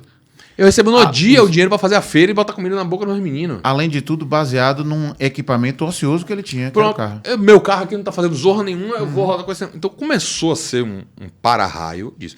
Mas existia uma visão pejorativa do cara que era motorista de Uber. Isso existiu. Já existiu. Existiu num determinado momento. Existiu, sim. inclusive, existem comediantes hoje que brincam com isso, né? Sim, Tem um sim. que eu adoro, que é Renato Albani, ele é engenheiro, né? Sim. Ele fala que fora ele que virou comediante, engenheiro normalmente é Uber. Ele fala, não, porque e isso, de uma maneira pejorativa, e isso é uma coisa que é oriunda de, sei lá, 5, 10 anos atrás, talvez. Sim. Era ruim. Na chegada da pandemia ali. Era, porra, Uber, velho. Porra, o cara é motorista, você é motorista de Uber, velho. Pô, que coisa. As pessoas que já foram falavam com vergonha. Aquelas que se reinseriam no mercado de trabalho. Falavam com vergonha. Pô, cheguei até a dirigir Uber. Era isso que se falava, tá? Em algum momento isso virou. E começou a capturar pessoas que elas estavam, vamos dizer assim, se eu for fazer uma régua de preconceito social, enquanto o Uber estava capturando pessoas que se achavam acima, quando ele começou a capturar pessoas que se achavam abaixo, Aí foi a virada. virou. É quando ele percebe que o Uber ele funciona melhor quando o motorista enxerga ali uma oportunidade top de empreender e não um quebra-galho enquanto eu estou desempregado. Tô sentindo aquela conversa da pirâmide. Eu ganho se você ganha. Não é? Aí você chega num ponto em que hoje muitos deles não querem ter uma relação de emprego. Não querem. Ah, mas eles estão errados porque eles não estão sabendo avaliar. Meu amigo, veja só, tem algum momento que a gente tem que largar a mão das pessoas. E tem uma O coisa... Estado não pode tutelar o seu cidadão o tempo inteiro, achando que ele é retardado o tempo inteiro. Não pode. É isso. Eu vi essa semana, não vou me lembrar o nome do deputado, é um deputado estadual de São Paulo falando sobre isso num blog num podcast do Intercept essa semana. Eu vi de relance no Instagram, mas o cara diz uma coisa muito importante que assim, além de tudo, o cara que está indo pro Uber, ele não quer ter patrão. E o patrão não aparece para ele. Então isso para ele é muito bom. Qual horário que ele vai? A hora que ele quiser. Né? Se ele vai com a bermuda que está, né, puída ou não, se ele vai de calça, se ele vai de chinelo, ninguém tem nada a ver com isso. Então, nos contratos de trabalho tradicionais, e principalmente para essa galera que está buscando um meio de sobrevivência, que não é o cara que está fazendo bico, é uma vantagem. É evidente. O cara que vai trabalhar de caixa de supermercado ou de Uber, ele, como Uber, ele é o barão. Ele pode não ter nem carro, mas ele vai alugar um carro. Ele vai girar, mesmo que o ganho no final seja parecido, ele vai girar mais dinheiro, porque ele vai precisar o ganho dele, o do carro, do combustível, não sei o quê. Então vai passar mais dinheiro pela conta dele, ele vai se sentir mais poderoso. Segundo, ele não tem um patrão, não tem um supervisor. Chegou assim com hora, não tem submissão. A subordinação direta, pessoal e a falta de maturidade que os nossos empregadores manifestam todos os dias com seus empregados, de tratá-los de forma indigna, desigual, de não tratá-los como pessoas, né, com quem eu tenho que ter uma relação de igualdade, ele não vai sofrer nada disso. Ele vai tratar o passageiro como igual, vai tratar com respeito, bom dia, boa tarde, senhor, muito obrigado, não sei o quê, mas a relação, ela fica... Ele está subordinado? Tá. Ele está subordinado de uma maneira talvez mais cruel? Talvez. Porque é algoritmo, é a forma de remuneração, é a gamificação do negócio de faça mais uma corrida e ganhe isso, e ganhe isso, o quê. Mas no dia a dia, a vida dele fica mais suave. Não fica? Fica. Pra que a gente vai ficar brigando pra transformar isso numa relação de emprego? Não, perdemos o momento de discutir isso. Hoje a gente precisa entender como é que eu vou regular a relação dessas plataformas com essas pessoas. Nos termos de um direito civil. Nos termos de um direito contratual. X. Pode ser até do direito do trabalho, mas que não obrigue isso a ser um emprego. Eu posso chamar isso o trabalhador plataformizado. Pronto. Para quê? Porque tem coisas que eu não posso abrir mão. Então, e a gente abre mão disso muito fácil. Para mim, qual é o grande perigo disso tudo que a gente falou hoje? A gente desestrutura a Previdência Social. É isso aí. Chegamos no ponto. Pronto, mas você tocou num ponto que é uma preocupação do muito governo, mais né? estatal. É. As pessoas não conseguem ter essa preocupação. Não estou Isso. dizendo que isso é certo, não. Isso. Estou dizendo o que é. As pessoas não conseguem ter essa preocupação. Porque elas não enxergam que está perto. Claramente, o sistema previdenciário cometido no Brasil há muitos anos, ele vai necessitar de reforma atrás de reforma para ficar toda hora continua, pagando, né? porque senão não consegue. Vai ter que sempre aumentar, vai ter que se modificar, porque não funciona desse jeito. Ele foi muito bem pensado para determinado momento histórico e para hoje ele não atende, principalmente por questões de pirâmide de faixa etária. Você vai entrar numa série de discussões aí. E no mundo inteiro isso é um problema. É um problema. Então? E as soluções que deram, foi uma pior que a outra até agora. Então não tem solução ideal por enquanto. Não. Tá longe.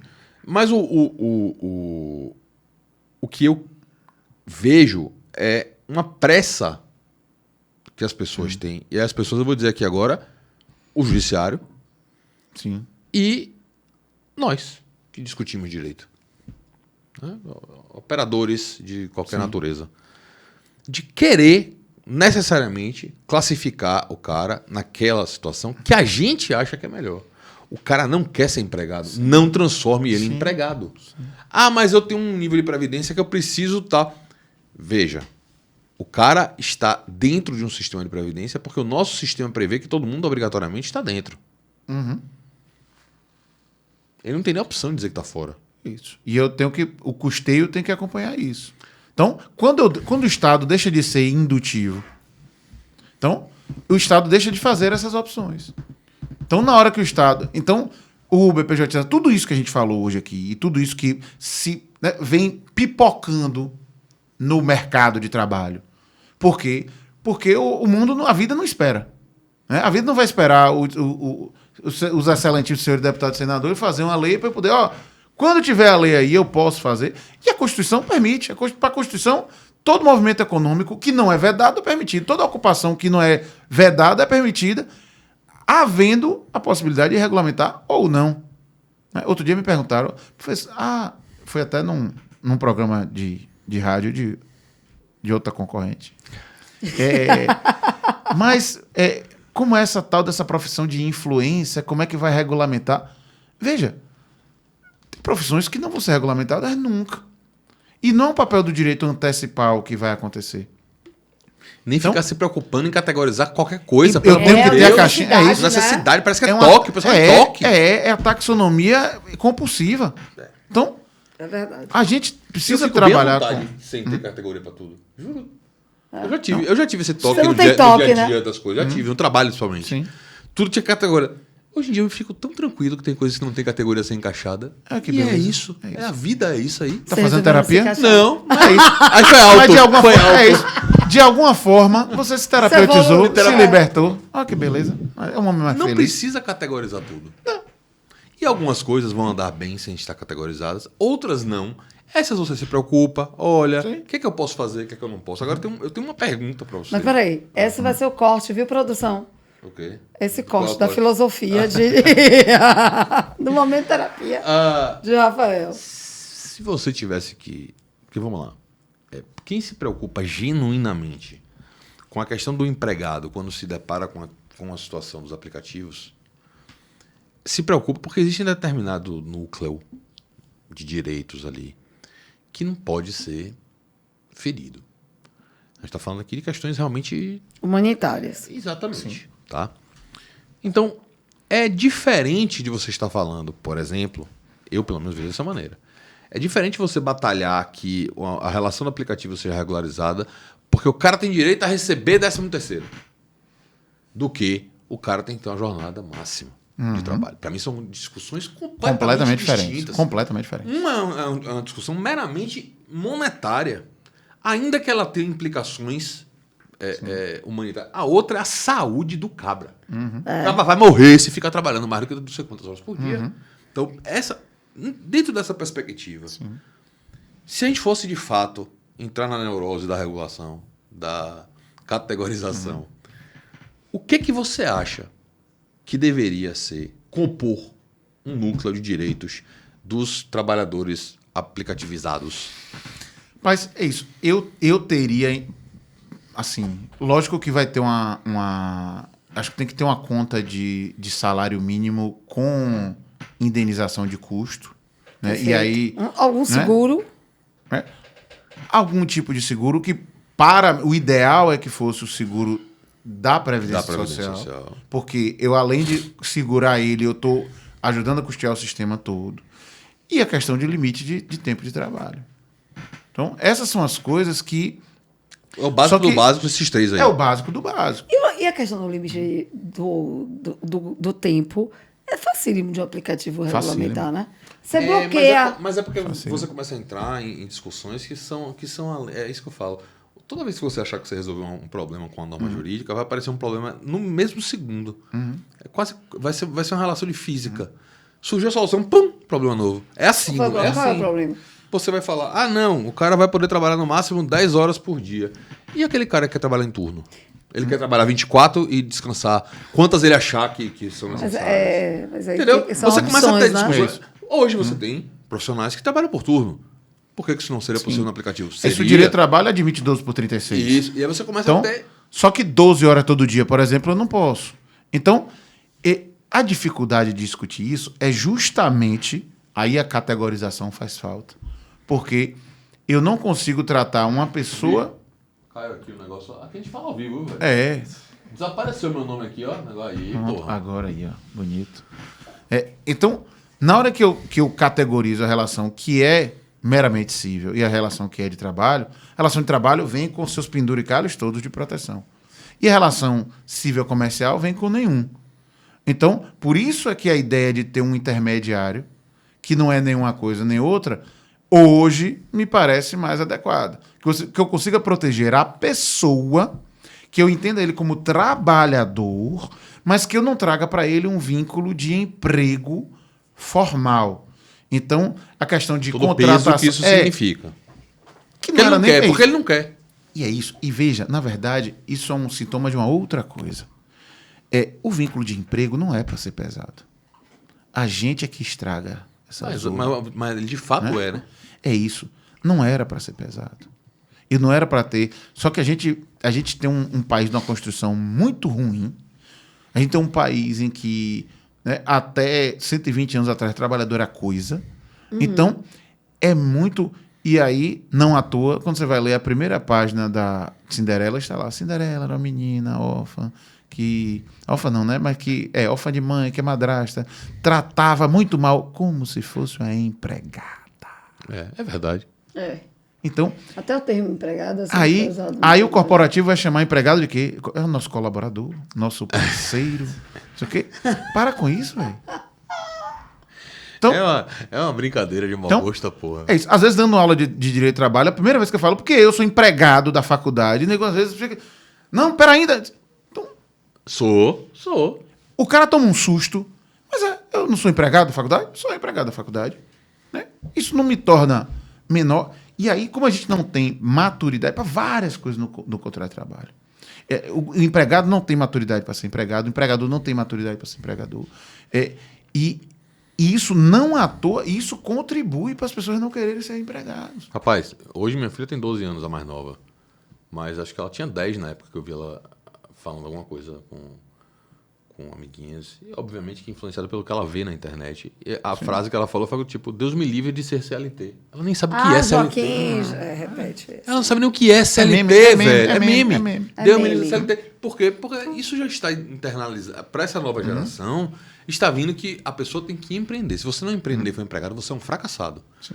Rapaz, isso é de uma crueldade. Pois é. Absurda. E tão investido em relação a poucos anos atrás, eu me lembro claramente. O sonho era todo mundo ter um emprego, né? Carteira assinada. E existiam empregos. Há muitos bons empregos. Sim. E hoje em dia, de fato, os bons empregos são Raros. poucos. E as pessoas, muitas delas, sequer estão querendo mais isso. Isso. Não, eu não quero. O cara que trabalha no Uber, e a sua comparação com o caixa do supermercado foi super feliz nesse sentido. Sim. Ele vai olhar pro caixa do supermercado e dizer, Deus me livre de ficar 8 horas sentado ali, que o resto você não compra. Como ele Ouvindo faz, o mau humor do supervisor. Só que ele, ao mesmo tempo, tá sentado num carro mais do que 8 horas por dia e tá ouvindo o mau humor do passageiro.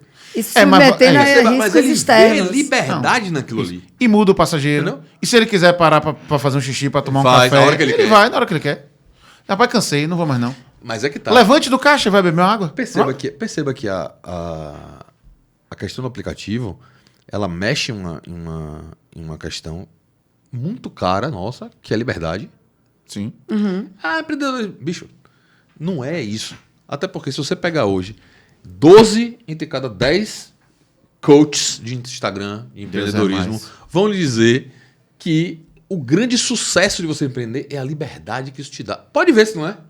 É isso. Eu sou empreendedor por quê? Porque isso me dá liberdade, aqui eu faço o que eu quero na hora que eu quero. Isso Estou em qualquer lugar do mundo. Veja, tem hora que o cara não fala nem do dinheiro que você ganha empreendendo, não. Ele tá falando da liberdade que dá. É isso. Isso é fetiche, velho. Exato. E o aplicativo dá isso na bandeja pro cara. Toma aqui, ó, liberdade. Menino, você quer ele hoje tá liberdade? muito terapêutico. Toma aqui. Não. Ele não tá muito terapêutico? Tá, é isso. Ele É tá porque- muito. Mas veja, isso no final das contas. Eu ajudo, né? Eu acho que eu... Né? Você tem cara de terapeuta. Eu cataliso. Rapaz, você botar uma pizza redonda aí, fodeu. Aí lascou de vez. Aí vai ficar aqui até Meu amor, amanhã. você vai contar filosofando, todos os Vou contar fetiches. aqui coisa de criança, vai ser uma porra. Não, voltando, falando sério. Você entrega como você falou, esse fetiche da liberdade na bandeja pro cara, e ele olha para aquilo ali. E ainda que no final das contas ele tire líquido, o mesmo dinheiro que o caixa do supermercado tira, ele tá vendo uma puta de uma vantagem nisso. O dia dele é diferente. Entendeu? A vida dele é diferente. E, Mas e tem enfim, outro aspecto. é melhor, né? E tem outro no aspecto. início, sim. Eu não sei onde é que vai dar. Mas daqui a 10 anos, o cara que é caixa do supermercado, ele pode ter virado coordenador, supervisor, gerente, ele pode estar num negócio bacana. Embora isso seja exceção, e é outra coisa que a gente precisa entender. Porque o empresário brasileiro gosta de falar mal do empregado brasileiro, que não tem mão de obra, que não sei o quê, mas ele não dá oportunidade nem remuneração para isso. Nem incentiva, Né? Não tem. São poucas as empresas em que você vai ter uma remuneração justa, uma remuneração que incentive a pessoa a trabalhar mais. E Fazer aí, carreira. Fazer Não carreira. existe mais fazer carreira. Então, se você vai ficar no mesmo lugar ganhando a mesma coisa, você vai fazer mais esforço para quê? Então, isso é um negócio que a gente tem que superar. E tem N formas de superar. Mas a gente tem que superar de forma indutiva. Então, se o Estado não ajuda a gente a superar, e aí vem o que me encanta, por exemplo, quando a gente... Né, o meu envolvimento com os órgãos de fomento à governança corporativa. Então, governança corporativa, e o IBGC especialmente, fala de uma governança melhor para um mundo melhor. Então, enquanto a gente entendeu nos últimos 30 anos que o empresariado tem uma função social importantíssima.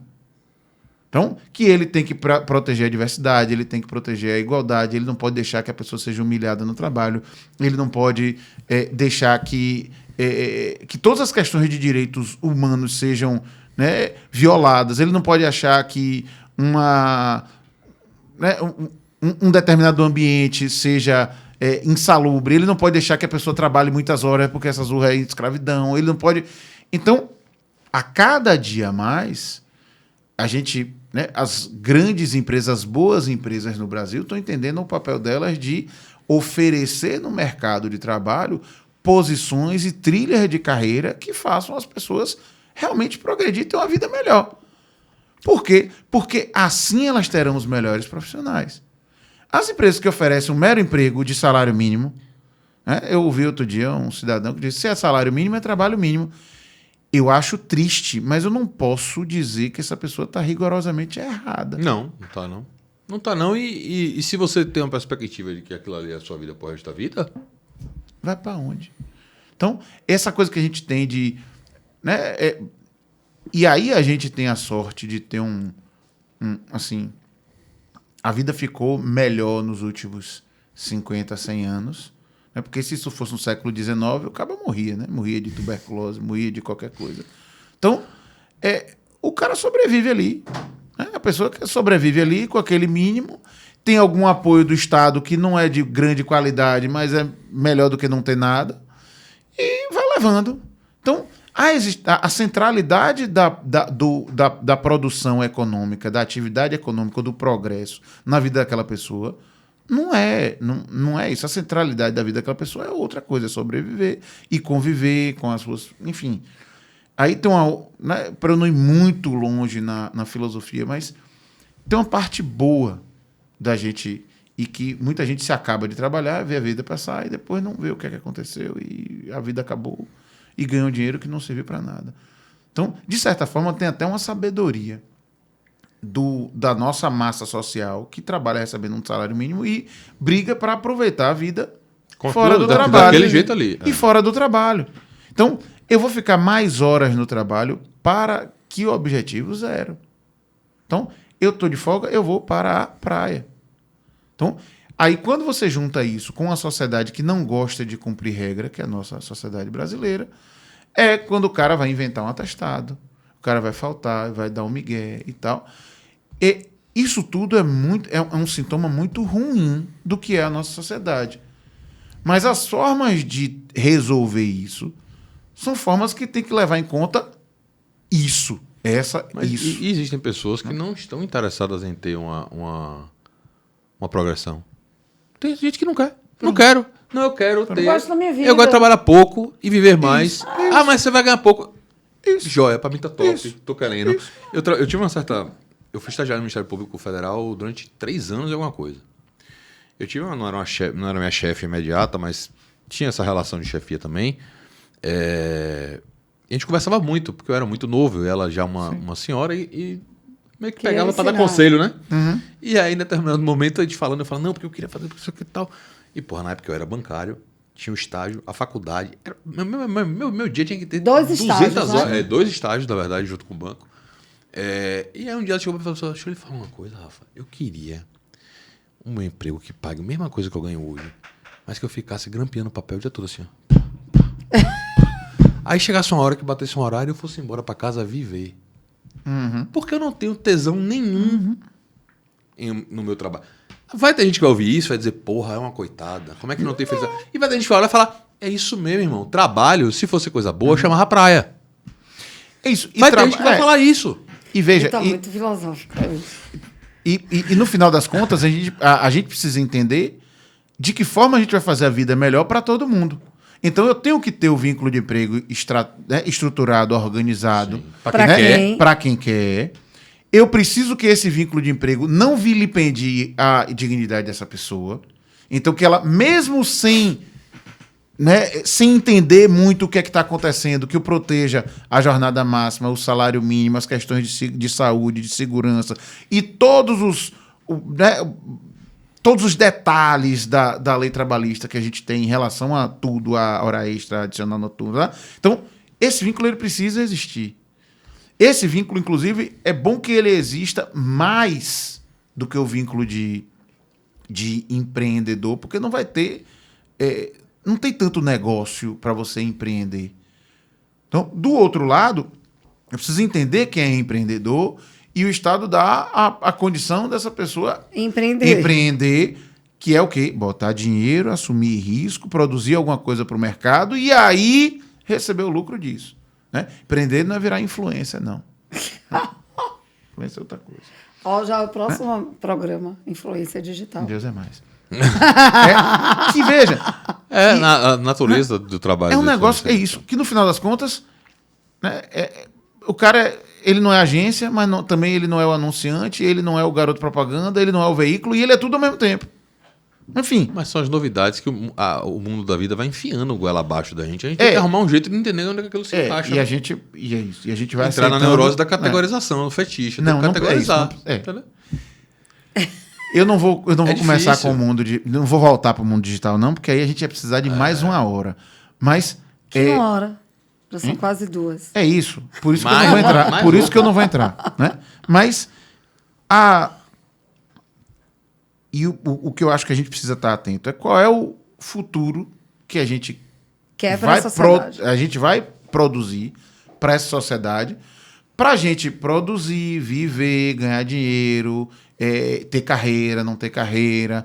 Então, a gente vai precisar em algum momento arrumar essa dicotomia de PF-PJ. Não sei como vai ser, mas me incomoda a pessoa... de uma hora para outra, dar um clique, opa, virei PJ, e aí agora eu pago metade do tributo. Né? Tem alguma coisa, tá errado isso de alguma forma. Isso é sistemático. Mas isso vai, necessariamente vai ter que partir do direito tributário. Vai. Porque do outro lado, eu só posso considerar fraudulenta uma pejotização que envolva os elementos do artigo 3º. E aí, o pior disso não é quando eu tenho... E aí, qual é o risco do empregador, do contratante? O contratante vai ter que medir muito bem esse risco com base no que estiver acontecendo no judiciário, para ele não ter e depois reclamar de insegurança jurídica, sendo que ele vai decidir ali de que forma ele gosta ou não gosta de contratar. Né? Mas muitas pessoas e muitas categorias que a gente falou hoje não vão discutir isso nunca, ou quase nunca. Então, você não vai ver motorista de Uber entrando contra o Uber com frequência. Você tem alguns, mas você tem... É a imensa minoria. Do mesmo jeito que você não vai ver médico entrando contra o hospital para desfazer vínculo de PJ, porque aquela realidade que ele deseja. Então, nesse cenário, é mais proveitoso para o Estado brasileiro entender que eu preciso regular... Não é nem regular, eu preciso... encaixar essa relação em algo que faça sentido, do que ficar brigando se é emprego ou se não é. Né? Para os aplicativos, para mim, tem que ter uma legislação específica para tratar do trabalhador de aplicativo como pessoa física que ele é. E aí as próprias plataformas exigem que seja uma pessoa física, é você, tira foto, porque o negócio delas depende dessa confiança. Eu não posso ter uma PJ que ou é João, ou é José, ou é Joaquim, não. Eu quero essa pessoa. Do outro lado, pessoal. Né? E do outro lado, entender que eu estou desconstruindo previdência social na hora em que eu deixo a PJ pagar 1/3 do tributo do que a pessoa física. É o mesmo médico, vai dar o mesmo plantão, vai ganhar o mesmo dinheiro e vai recolher 1/3. Por quê? Porque virou PJ. Que horas o Estado vai acordar para isso? Eu não sei. Vai. Mas tanto vai. Na verdade, já acordou. Só vai ser difícil de resolver, mas o intuito, a gente fez um dos episódios passados aí, salvo engano, o anterior. Foi de reforma da renda, né? De reforma da renda, com o Bruno Nou. E uma das coisas que a gente falou aqui foi justamente o fato de que um dos pontos da reforma era tributar o dividendo. Isso. Que é a transferência tal. Isso já é uma preocupação do Estado em relação à pejotização, sem dúvida nenhuma. Não. É uma preocupação velha, né? E agrava com a pejotização. Porque já é uma... Assim, a gente tem uma ideia de que eu não vou tributar o dividendo porque é o empresário que está investindo. Investimento não é... Eu tenho que parar de tributar faturamento e começar a tributar realmente dividendo. Né? Não é o lucro que eu... Da empresa, não. Da empresa. É a distribuição. Sim. Você teve lucro de 1 milhão, beleza. Tá abrindo uma nova planta? Massa. Tô reinvestindo, tô comprando, beleza. Fica aí. Agora, o que você botou no bolso. Né, o que você distribuiu, então, né, tem que tributar. As pessoas vão empreender menos. Essa história de que as pessoas vão empreender menos é outra balela. Também né? acho que é falácia. Não, as pessoas... Ninguém... Eu vejo todo mundo querendo sair do emprego e virar empreendedor. Não vejo movimento de volta. Até na dificuldade, eu não vejo empresário fechando a empresa e dizendo, não, vou procurar um emprego. Só que o mesmo empresário diz, vida boa de empregado. Mentira. Mentira. Por tudo que a gente falou hoje aqui. Né? Agora, a gente precisa de maturidade para tratar essas coisas como são. Aí já é histórico. Aí, maturidade é ruim de ter. Então, o que a gente não falou que não vai dar tempo de falar? Outro canto. A gente marca outro. É isso. Dentro dessa história de coisas que a gente precisa regular, os entes coletivos têm uma capacidade extraordinária de regular setorialmente cada coisa. Então, eu não podia ter um sindicato de motorista de Uber conversando com o Uber e fazendo uma convenção coletiva? Um acordo coletivo, no caso. Talvez fosse mais fácil do que Deixar solto. Né? depender de legislação, né? É isso. Em tese está pronto, que o legislador está... né? Agora o supera negociado tá... o negociado acima. supera o legislado. Verdade. Vou acabar que estou sendo pressionado, produção, todo mundo aqui falando, já tem o tempo, tá na hora e tal, eu tô aqui, pô, na sessão de Ele tá na psicólogo, terapia. tô fazendo minha terapia isso, aqui, e vocês querendo que eu termine a porra Pode cobrar seus honorários terapêuticos. Não, fizemos todos. Tá todo mundo aqui quitado, Porra, porque foi todo mundo fez sua massa, terapia. É sempre Pra massa, variar, né? a conversa com você sempre é top. Eu acho que a gente fez um episódio aqui quase que ausente de dogmática, e ainda assim foi Massa. sensacional, né? Muito bom. Valeu, nego. Obrigado. Sempre bom. Um beijo. Valeu. E Vilira? Estarei na próxima. Que bom, ó. Você Será? siga aí, aperte o Será? sininho pra ver se eu não vou estar aqui. Será? Eu vou... Qualquer coisa, mande o atestado que eu advogo pra você. Aí, ó, brincadeira, a gente traz a pessoa aqui pra isso aí. Galera, eu espero que vocês tenham gostado tanto quanto eu. E... bebido da sabedoria de Thiago. Thiago é aquele cara que a gente, quando fica perto, é de uma inteligência, quando você fica perto, Você fica com assusta, vergonha. né? Você fica... Não. É de Pare vergonha, com isso. você se envergonha. É o cara que... Thiago é assim. Espero que vocês tenham gostado muito. Não falei no começo, de novo, por favor, se inscreva no canal. Se você gostou, deixa aí um joinha e aperte o sininho, porque quando chegar o episódio novo, você recebe lá a notificação no YouTube. Rapidamente você vai poder assistir. Semana E que vem cada tem episódio mais. melhor que o outro. Isso. Eu que sou o dublê de Serginho Grossman aqui. Espero que você tenha gostado. Semana que vem você venha de novo aqui. Tá bom? Assistir mais um. Valeu, tchau.